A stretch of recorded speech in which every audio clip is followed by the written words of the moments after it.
Hi, I'm Kerry. Today I want to address a question that was part of my life, and that was when should you hire a financial advisor, and what kind of financial advisor should you hire? I was a financial advisor. I was those are my CFP, CHFC, and CLU. I took it very seriously. I wanted to be the best at what I did. And so I have a master's degree and a doctor's degree equivalent for my financial planning. To answer your question, when should you hire a financial advisor, is probably as early as you are accumulating assets. To do it as you enter retirement would be you're probably late to the game, but yet it's better to be late to the game than not attend.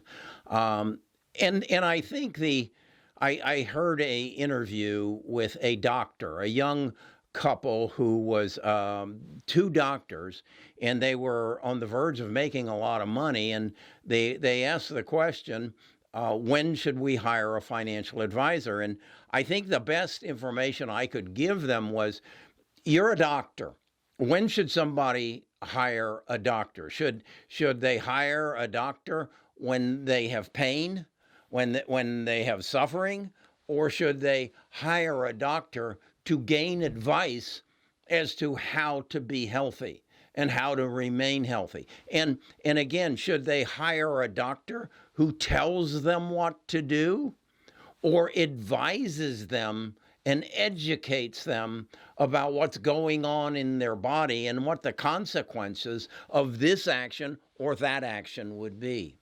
That's what I would say to a doctor who's asking the question, when should I hire a financial advisor? And then then what I would add, as I said, is when you go to that advisor, you want them to advise you.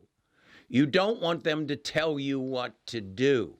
You want them, when they say this is an investment that I think you should put your money into, it's a mutual fund or it's a ETF or it's a annuity, you need to understand the differences, the built-in cost, and the consequences of each of those three investments. And then make a decision, not allow them to tell you, well, this is what I think you should buy.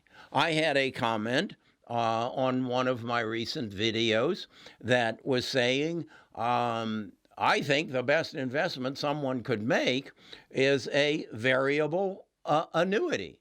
Well, I don't happen to like annuities, but that was for my financial plan and for most of the clients that I had. So I reached out to him in the comments and said, I would be very interested in as to why you think a variable annuity would be a good investment.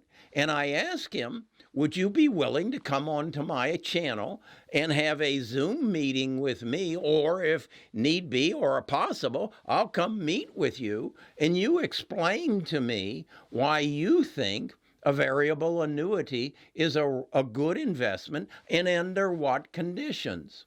And that's what I want you to do if you're considering a financial advisor. Now, what I also want to recognize, or you to recognize, is many of us think, well, I'm going to go to a financial advisor and he's going to teach me how to invest my money.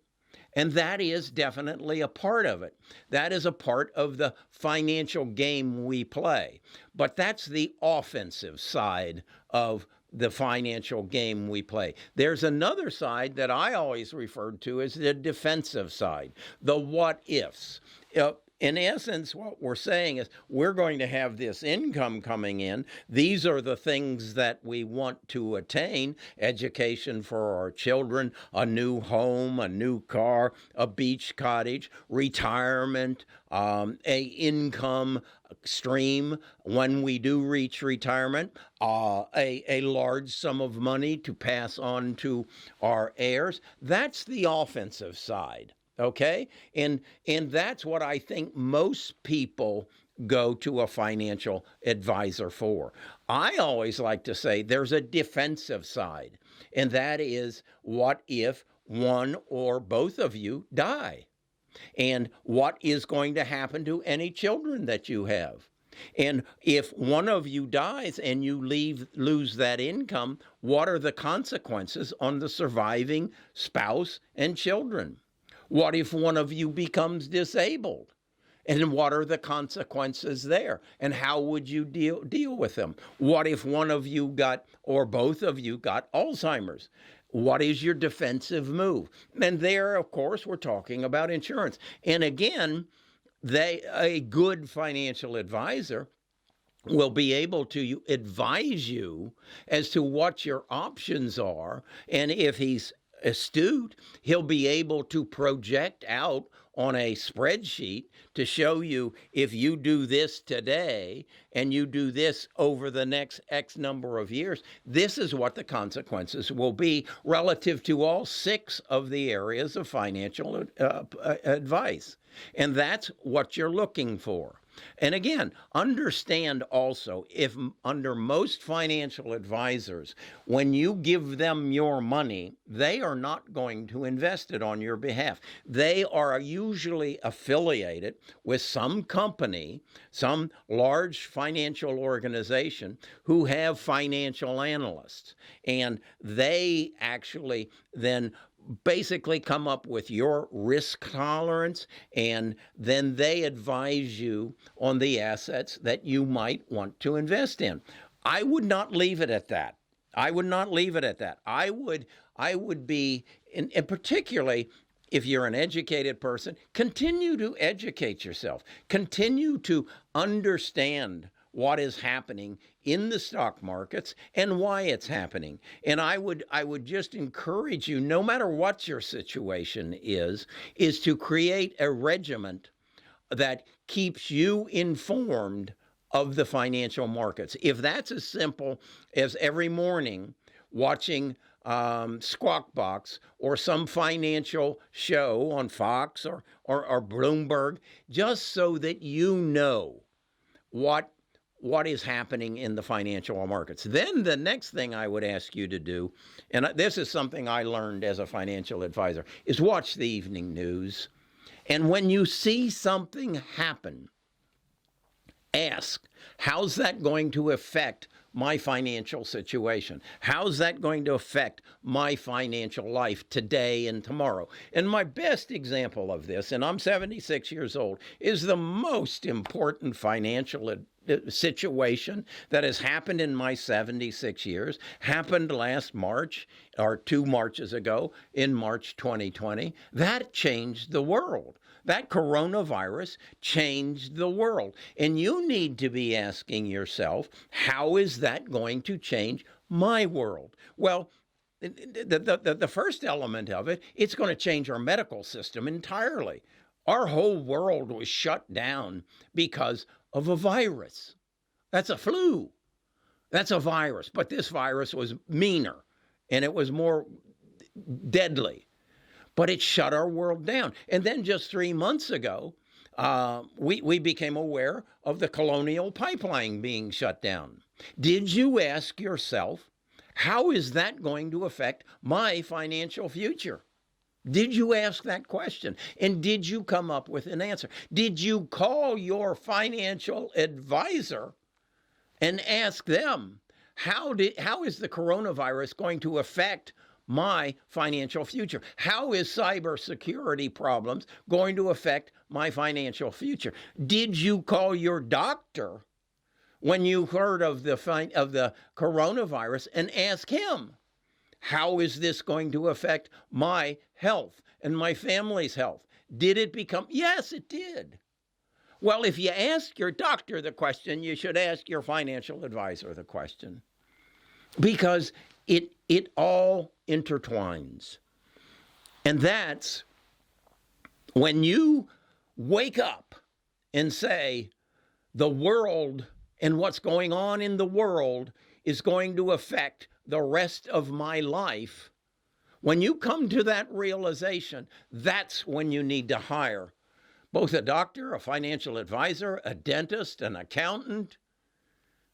When you hire them, that's when you need to hire a financial advisor. When you need advice to make your life better. Now, I would caution you, as not every doctor is equal, nor is every dentist or financial advisor. If they don't have those plaques on their walls that says, I am committed to my profession and I'm going to do more than just take the required CE credits each year to keep my license. If they aren't willing to commit their life to your financial future, get up and walk.